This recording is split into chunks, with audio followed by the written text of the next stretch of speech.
है कि एक मेंटेनेंस केस होता है और उस मेंटेनेंस केस में वो केस 2016 से चलता है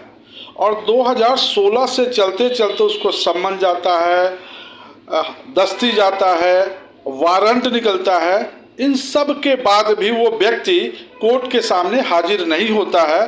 तब जाके एक्यूशन जिस अमाउंट का, मान लीजिए 5 लाख का एक्यूशन का केस डला जीतने के बाद, तो वो पैसा के लिए एक्यूशन डला, एक्यूशन पे भी वो नहीं आता है और इस तरह से 10 साल का सफ़र पूरा हो जाता है। लेकिन जब कोर्ट का दबाव होता है और पुलिस डिपार्टमेंट को ये कहा जाता है कि हर हाल में आप जो है उस अक्यूज्ड को, यानी उसको जेडी बोलते हैं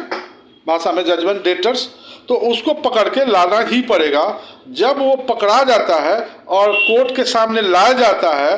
तो लाने के बाद उसे जेल होती है।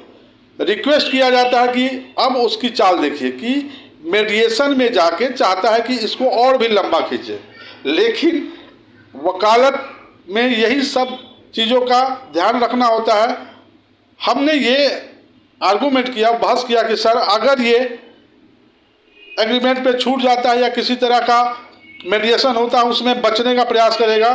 जेल जाएगा तो पैसा देगा, और वो जेल जाता है, जैसे ही 2-3 दिन जेल में रहता है तो पूरा का पूरा अमाउंट, जिस अमाउंट का केस डला होता है 5 लाख का, वो पैसा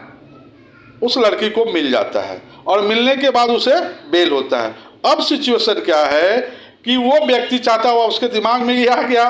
कि हमें हर महीने जो 10,000 15,000 का जज साहब ने फिक्स किया हुआ है अमाउंट, वो देना ही पड़ेगा। तब उसे अब वन टाइम एक बार में ही दे के चाह रहा है कि 10 लाख 20 लाख 25 लाख दे के हम समझौता कर ले और तलाक भी ले ले, केस विड्रॉ कर ले और इस तरह से मुक्ति मिल जाए। तो कभी भी हम आप सबसे यही आग्रह करेंगे, कभी भी समय कितना भी बीते, कितना भी लंबा खींचने का प्रयास करें, एक ऐसा वक्त आता है जहां मुजरिम को झुकना ही पड़ता है और उसे कोर्ट का ऑर्डर मानना ही पड़ता है। आपका साथी विवेक रंजन एडवोकेट चैनल के साथ जुड़े